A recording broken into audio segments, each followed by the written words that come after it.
love it. I love it. Oh my gosh. I'm so excited to meet you. I have been a longtime fan of your work. I even have the role playing game. So this is a really exciting conversation that I've been really looking forward to, especially after reading Camp Damascus, which I absolutely devoured and loved and Oh, really, wow. really want to talk about. Thank you. Oh, thank you. Oh, this is wonderful. That's exciting. Yeah. Whoa. Thank you. I appreciate it. Awesome. So, okay, first of all, I want to talk a little bit about what inspired this book for you when you were sitting down to write this book, or what was sort of the kernel of the idea that kicked off Camp Damascus for you? The way that I write, I think, is maybe kind of unique in that I have ideas constantly spinning around in my mind, and I have themes. Mm-hmm. I have all these different things. Most writers write with well, there's this kind of phrase of you let your characters lead. That's kind of the Yeah. modern advice. And then there was previously, I think they said let the beats of the story lead. I actually, in a kind of a controversial way, my leader is always meaning or message. Yeah. As character and beats are very important, and that works very well. But just my preference is to think, what am I trying to say? What am I trying to give to the audience out of respect for their time? Mm-hmm. And then just because that's what I like in art. If I The only time that I find myself ever disappointed with a movie or a book or anything like that is if I come away and think, wow, that I didn't receive anything from that. So for Mm-hmm. Camp Damascus, I had a lot of different ideas, um, and a lot of different. I also kind of think cinematically. So I have set pieces in my mind, and Uh-huh. then I have kind of things that I want to say. And every morning I go for a long walk up the dang hill, and I trot up the hill, and then I trot back down, and that's where I do most of my thinking. And these ideas and these messages swirl together, and then sometimes they'll kind of collide into each other, and I think, oh, that's what that meant the whole time. So I will say, I'll try to avoid Camp Damascus spoilers, but the ending scene of the book was the first thing that I thought of, and it really matched with a message that Yeah. I had that I wanted to deliver about kind of the reality of what love is and the way that I think some groups twist that around and Yes. interpret it in their own way. Yeah. I mean, I love the horror genre. And I think it's kind of for the same reason that you're talking about, is that I feel like the power of horror is that it allows you to kind of dig into social issues or messages like you're talking about in a way that kind of sneaks under people's automatic defenses because it's fantasy. Um, Yes. yes. And I'm wondering, it was that a factor when you were deciding how you wanted to deliver, you came up with the idea and then you had to figure out how to kind of communicate it. Was there a part of you that was like, I think horror is the best sort of medium for that? Oh, well, I love horror. I call it the maligned trinity of genre, which is horror, comedy, and romance and erotica. And I think they are maligned because they create reactions of the body. Mm-hmm. Horror creates fear or a scream. Erotica and romance creates arousal, and comedy creates laughter. These are instinctual reactions. Yeah. So I find kind of a sort of the snooty intelligentsia will say, "Oh no, those aren't worthy of awards or real criticism. They're not literary in any way." And I've kind of always disagreed with that. I find those genres the most exciting because there is a raw honesty and truth in them, and Yeah. so because of that, going from erotica tinglers to writing horror novels was a pretty easy move because that's kind of where I like to dabble in the honesty of these sort of bodily genres, and then Yeah. you take these honest reactions, these instinctual kind of primal things, and then you combine that with a thoughtful message or some sort of Yeah. criticism. And I think that's just so powerful. So that's kind of always where I like to play. And you're right in that horror does have a long history of being a sort of Trojan horse for social commentary, I think. Yeah. I love that. And I'm very moved by this idea of the way that you talk about how it causes like an actual visceral reaction in the body. And I hadn't really kind of put those things together. It's come together in a way that I think is really interesting. Um, Is well, yeah. most story structure, there's a beginning and a middle and end, and there's these acts that we have really refined Mm-hmm. to create an emotional reaction from the audience, whether it's a book or a movie or even a painting or a song. There's kind of an expected, a general wonder that we are Yeah. supposed to get when we go on this journey. And interestingly, about horror, erotica, and comedy is they've kind of turned that on its head and said, we're going to have that wonder, but we're also going to shoot for a totally different emotion Mm-hmm. as kind of a side quest. And so, and so that's just such an interesting place for me to just kind of hop around in. Yeah. Yeah, I mean, that's interesting because I would say one of the hallmarks of your writing, and I think this is true in the Tinglers, and I think it's very true in this, is there is a gentleness to the style of your writing. Like there are terrifying parts of this book. I'm thinking of a vending machine incident in particular that I found especially chilling, but I feel like you're taking great care of your reader. Both when I think about, like I said, the Tinglers and here, where you're trying to like entertain and, maybe give some scares, but you're not trying to traumatize or re-traumatize people who are reading it. And I want to know sort of if that is intentional on your part. Oh yes, that's a very good observation. I think that writing for any kind of marginalized community, of which I am a part of, the queer community, and also this is a story of the neurodivergent community. It's these stories are so important, and I Mm. think that there is an important. There's an important version of this that is traumatizing because these are reflections of a traumatic experience in a lot of ways. Yeah. But I think that there's already a lot of those, and so Mm-hmm. I don't disparage that at all. I think there is definitely a place for it. But for me, what I want to contribute, and I think what is fulfilling for me is creating a space of catharsis and creating a space Yes. of kind of just uh, an empathy, maybe for someone outside of this community, to Yes. both understand the trauma without re-experiencing it to the fullness, because we deal with that every day, and in the gay Mm-hmm. queer community, we already know the traumas of this. So let's Yeah. explore a little bit of the joy, the queer joy, and the Yes. catharsis of Yeah. that. So that's what I want to do. And I do not disparage anyone else who wants to explore everything. There's a very important space for that. But Yeah. that is important to me. And I think I was worried about it because Mm. jumping into horror, it's kind of you are doing a balancing act with that in Yes. a way. And who I turn to before this, I have a novella. This is first traditionally published horror novel. There's a Mm. novella called Straight that I self-published. That is kind of a precursor to this to see if I could do it. And I think when I stopped, with horror, you do think like, well, where are the scares? Where are the different things? Yeah. And when I stopped thinking about that, and I started actually the biggest influence for me was Jordan Peele, because Jordan Peele is Mm. also creating for his community, and which has a lot of trauma in it.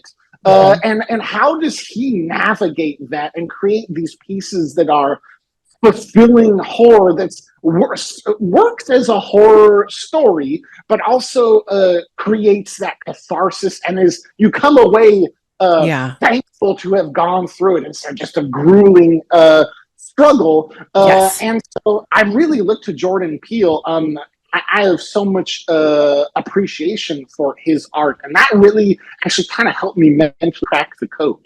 Oh, that's interesting. The other thing that this book does that I think Jordan Peele's work does as well is it finds this balancing act of being able to speak to the community, welcome people who are outside the community without it being a piece about educating the people who are outside of the community. And I think that can be hard because you want the empathy of the allies, right? But then what happens is it alienates the community who's like, I don't need you to explain to me why this is. So I think that's another really powerful aspect of this book. That's not a question. And That's that's just well, that's the balance. yeah. You're right. That's the balancing act. Mm-hmm. And I understand that a lot of buckaroos out there don't want to put in that effort because it's really difficult. It's Mm-hmm. very even from the plotting stage and out. It's a hard thing to do, but I think it can be done. It just takes a Yeah. little more effort. And Mm-hmm. like I said, maybe it is so. I cannot stress this enough. In writing, I'm like breaking this golden rule by saying that I think meaning is the most important. That is Mm-hmm. absurd to so many, but I think that when I I can. really Hmm. use that as a north star uh, for creating horror, it really helps with that balancing act. She's what Mm-hmm. am I trying to say in a very blunt? What is the point of this? What is the message? So Mm-hmm. I kind of just try to talk about what works for me, and so what Mm-hmm. works for me is using love as kind of the foundation because I do find that to be really the most powerful force that there is. Mm-hmm.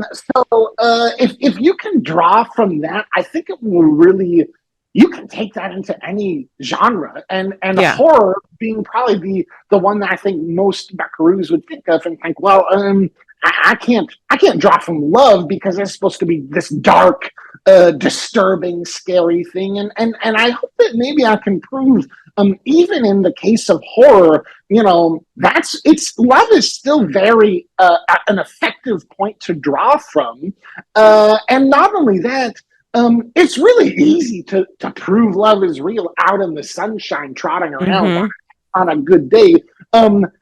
Let's take it to the dang pits of despair. Yes.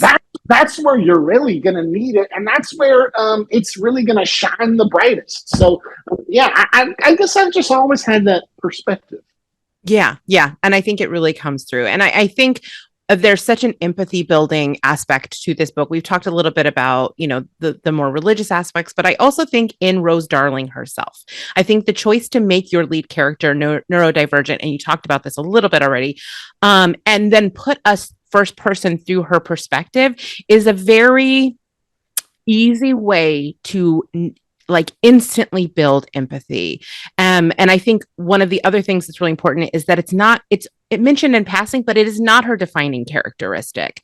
Can you talk a little bit about what you hope readers will take away from Rose and the experience of reading the story through her perspective? Oh yes. Well, so the autistic part is interesting. I am on the autism spectrum, so I kind of there's a little bit of an Tingleverse in joke where over the years I've realized that all of the characters I write are maybe autistic and I didn't realize it.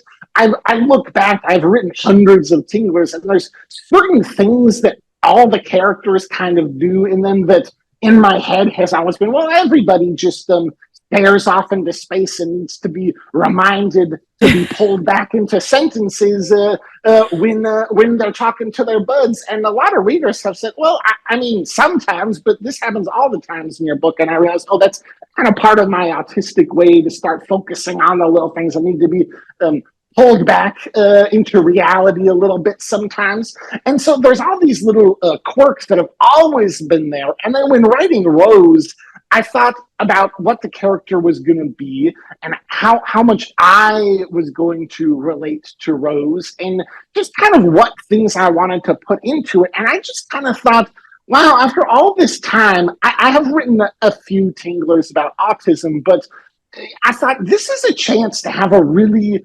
big book that's going to a lot of attention will be to it, whether it does well or not. It's just my first traditionally published horror novel is going to have maybe more readers than the average Tingler. And I thought, okay, instead of just letting my autistic tendencies kind of simmer below it, let's really personalize this. So the way that I wrote Yeah. Rose is pretty much, I think, a lot of buckaroos, because I have a pretty unique way of presenting myself, wonder how my autism manifests. So what parts of all of this are kind of a way of protecting my privacy, which Hmm. parts of it are just part of my way on the spectrum. And so I kind of wrote Rose in a way of, if you want to know exactly what I am like, without a way of hiding my identity or all of these different things. Rose's autism is mine. It is 100% Oh. modeled after my way of navigating. All the things that she does, from writing note cards before social events to kind of have a logical track of things, seeing everything in a very curious but also logical, following these steps kind of way. Everything is small little facts, kind of jumbled up, that can be overwhelming but also helpful sometimes. And then her stim that she does, it has been mine ever since I was a child, which is a pattern. I can do it now. 1, 2, 3, 4, 5. 1, 2, 3, 4. 1, 2, 3, 1, 2.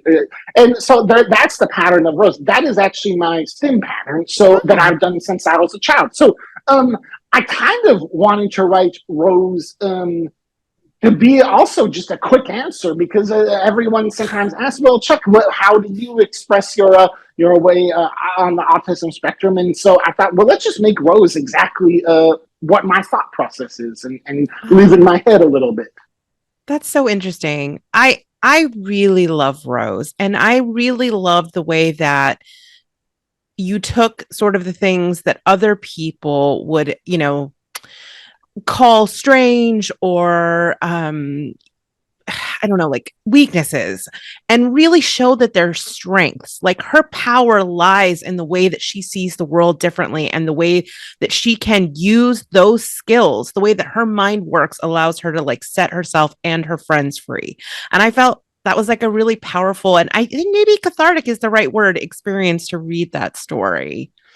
I really Wow, love thank Rose. you. Yes, oh, thank you. It's an interesting thing, because, like I said, Rose is so on the autism spectrum part of it. Rose is very, very me, and the religious, and that is very Yes. not me. Actually, it's Oh, it's okay. it's not at all. And so part of that journey that was interesting when I wrote Rose. I'm far more like Rose at the end of the book. Actually, I think Rose kind of becomes where I am. I am agnostic, and I kind of think that's kind of where she lands. Yeah.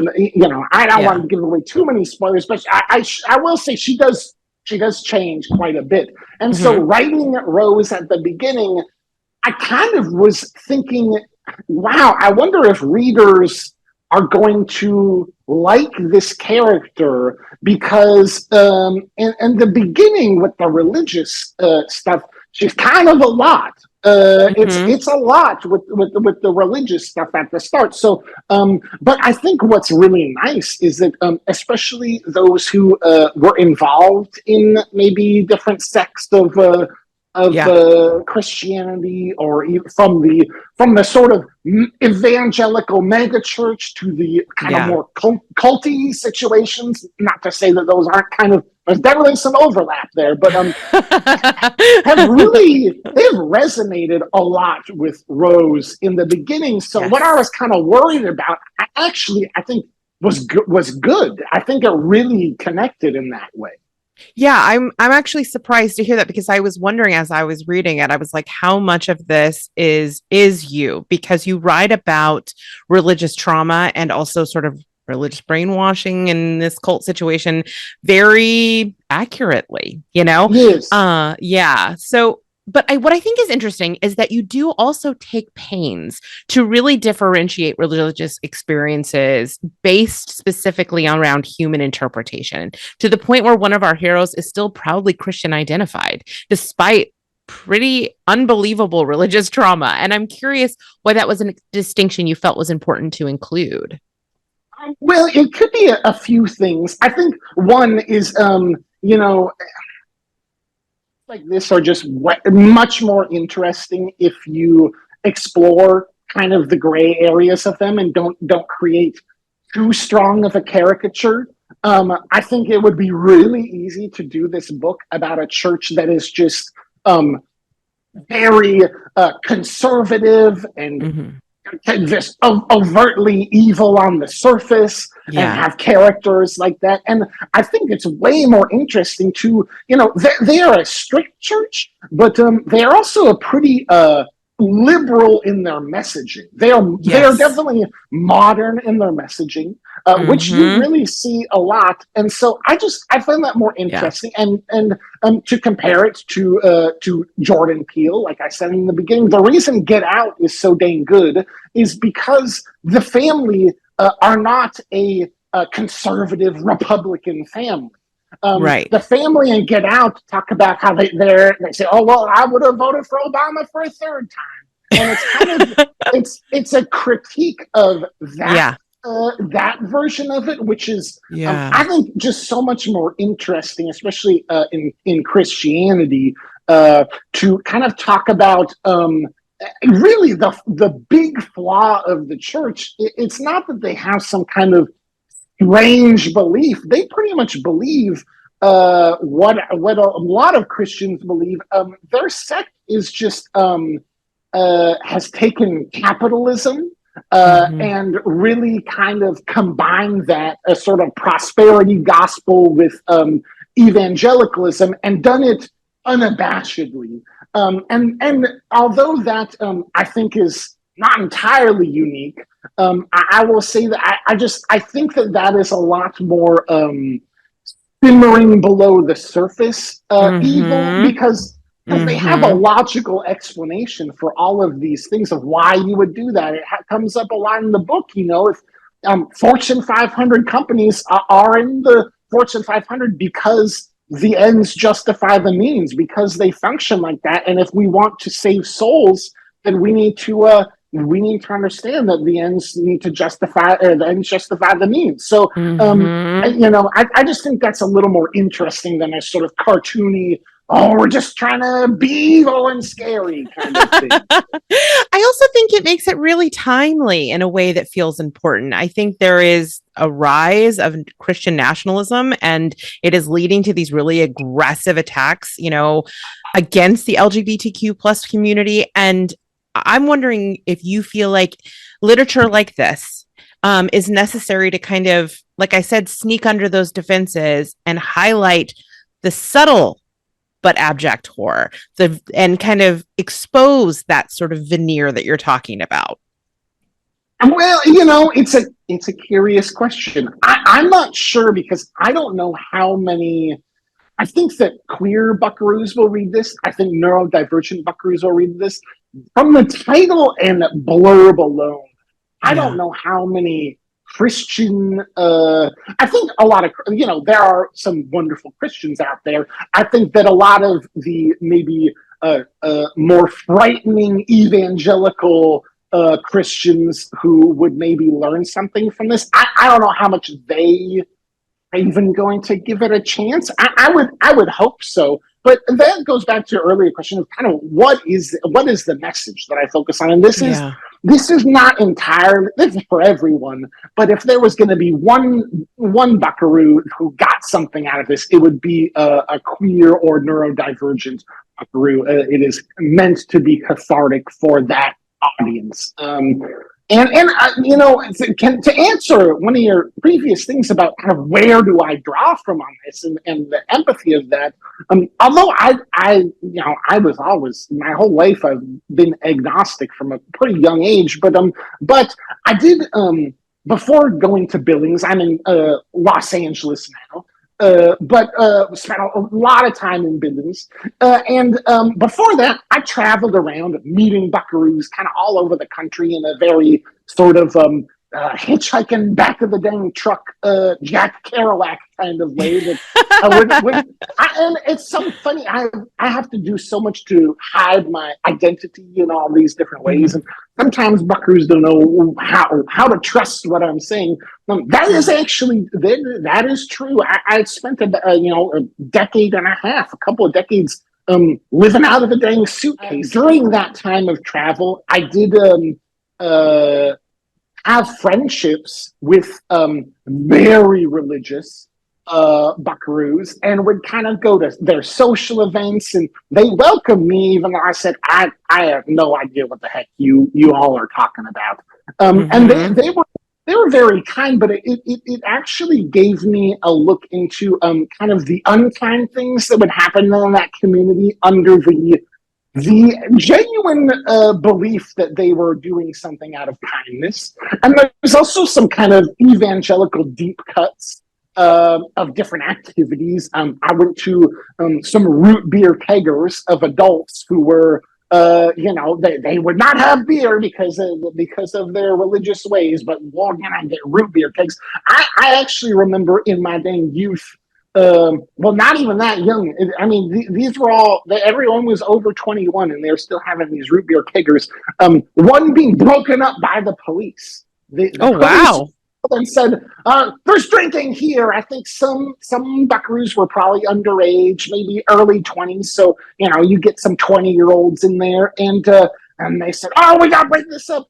And then everyone said, well, we don't have any alcohol at this party. It's just root beer. And the police said, that is not true. How could you think we would ever believe such a wild idea? And then they said, no, look. And then they did the keg and gave them a root beer, and then the police left. And it was, so I had many experiences with this group that I think maybe gave me a lot of empathy in that way for at least the side of it that is maybe doing some bad things without realizing it.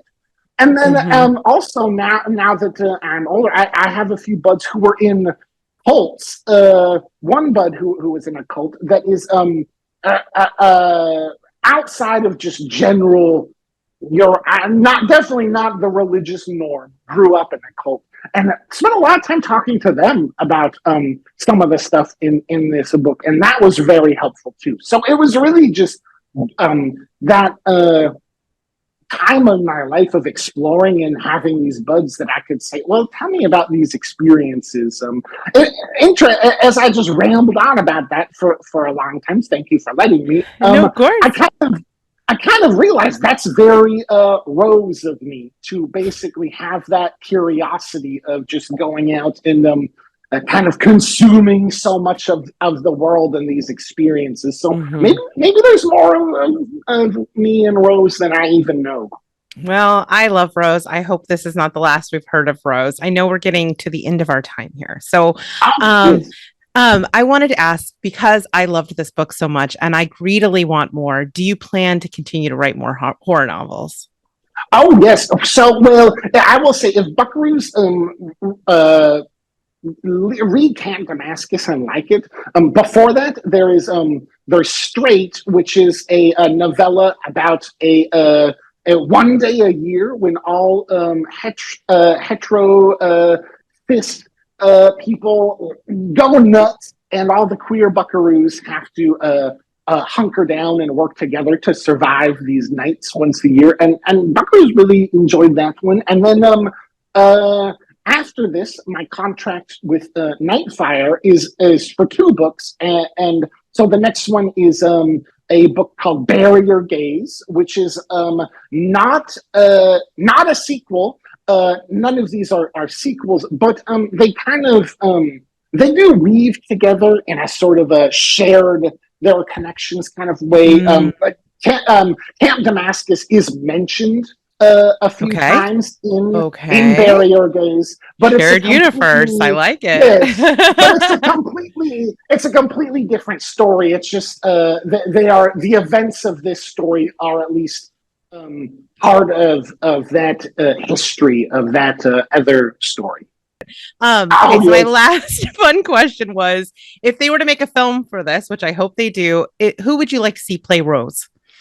Oh, I've been asked this a couple of times, and I have a very answer that I actually kind of feel would be really good, which is Bella Ramsey. They are amazing. Oh, I Um, love them. yeah, yes. I think that that would be so dang neat. And then I also keep thinking for a Pastor Ben, Lee Pace would be really Perfect. good as a sort of Perfect. because he's so dang handsome and charming, but Rugged. very Yes.